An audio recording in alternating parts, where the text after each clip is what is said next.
If you are still failing prop firm challenges after challenges, I promise you that this video will fix that. Because I'm going to be giving you the exact 5 tips that helped me go from blowing more than 12 funded accounts and wasting over $1,000 on evals to actually passing a bunch of funded accounts and being funded over $200,000. Let's get into the video. So the number 1 tip that I would give you is to be very, very aggressive with your evals. Listen, your evals aren't a long-term kind of thing. They're a sprint. You have to get in and you have to get the fuck out very quickly. You can't stay in an eval for 3 weeks or a month. It's way too long. Because this is how you're going to get emotional. This is how you're going to overtrade.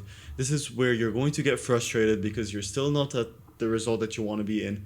And you're going to fuck up and you're going to overtrade and you're going to lose all of the leverage that you had previously.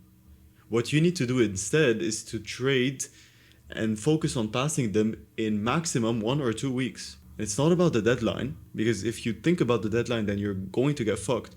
But what you need to do is you need to be hyper aggressive with your sizing. The second tip is to build a buffer, and after you do that, scale aggressively. So tip number 2 kind of complements tip number 1, but it's basically the execution standpoint of it. So what you usually do is you want to risk 1% until you build a 2% buffer. So if you're a 1 to 2 risk reward trader, just like I am, you risk 1% to make 2%, right? So once you build this buffer, you need to be extremely aggressive. Risk 2% to now make 4%. And if the trade plays off, congratulations, you pass the account in 2 days. Literally 2 days. Let's say the trade doesn't play off. Let's say the first one doesn't even play off. You took one trade, you're down 1%. You took another one, you're also down 1%. But the beauty of it is that when you take one trade, let's say you're down 2%, you're still gonna make 2%. So you're going to be back at break even. Let's say you take another good trade. Boom. You're now up 2%. Let's say you take a good trade, but the market isn't in your favor. You lose these 2%, you're back at break even. But then you take one good trade, up 2%, and then you take a very good trade, and you're up 4%, and that's it. You pass the eval less than 2 weeks. So just build the buffer and then scale aggressively and rinse and repeat this process with every single funded account that you have. Whoa, what the fuck? I just noticed. Why do I have such a big ass... Is this a mosquito bite or a pimple? I can't see shit. I think it's a pimple. Fuck. Okay, now for tip number 3. Only take A+ setups. First of all, you shouldn't even take something called like B+ setup, A setup. No. Only A+ setups. Only setups that in line with your statistical edge. If you decide to take something else, you are setting yourself up for failure. Because to be frank with you, you simply cannot pull off this strategy if you're not taking A+ setups. Risking that 2% is pretty risky. If you lose, you have to start over from the start. That's why you can't afford to take bad trades. You need to take very good trades. So you're only going to be taking a trade that is related to your statistical edge. For example, in this case, the way I like to trade, this was a continuation model. So since it was a continuation model, I don't need technically a very high time frame liquidity sweep. I just need something around the 15-minute mark. 15 minutes swept. We also were filling in a 5-minute fair value gap on that 15-minute liquidity sweep. So price inverses on the 1 minute and we get a pretty good candle on the 5-minute too. Retraces into this fair value gap and then does an inverse fair value gap on the candle of the retracement. That to me is a perfect A+ setup. So obviously enter, boom, that's a very good trade. I'm gonna repeat it. If it's not a textbook A+ setup, do not take it because a bad trade is going to set you back a lot. Now tip number 4. Tip number 4 is actually a very, very fun way to do it. It's the riskiest out of them all, but it's a very fun way to do it. So tip number 4 is to pass your evals using CPI data. This only works with funded accounts that have a 1-day pass and don't have a consistency rule on the eval. You can do this, for example, with alpha futures.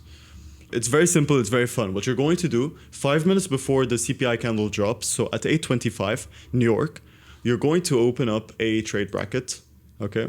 You're going to have your targets be 50 ticks away from each other.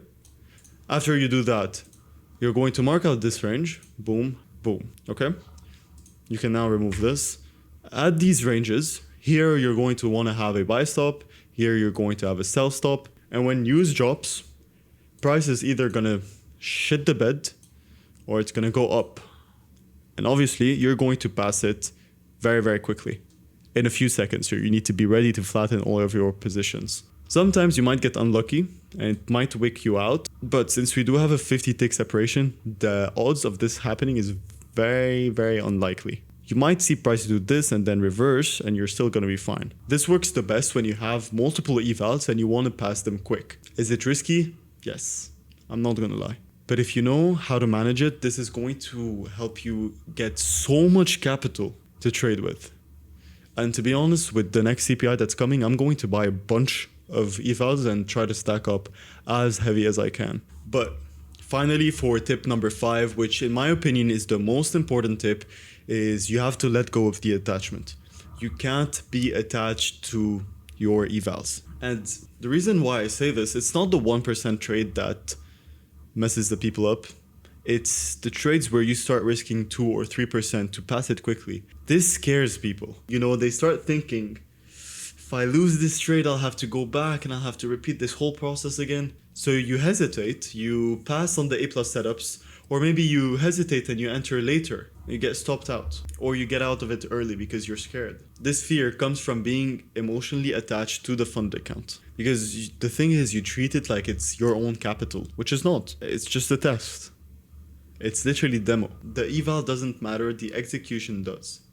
And the only thing that should matter is your statistical edge. And once you actually start applying this, you're going to pass evals like a breeze. I failed more than 12 evals and I've wasted probably about maybe $1,500, I think, something like this, before I actually figured it out. So I'm gonna be honest, I wish I had something like that when I first started. So if you follow these steps, I genuinely believe that you're going to pass evals much faster than before. Heck, it might even be the first time you pass an eval. So if this video helped, just drop a like. Let me know in the comments what prop firms you guys like to use. And subscribe, because every single video, twice a week, I give out a bunch of free sauce to you guys.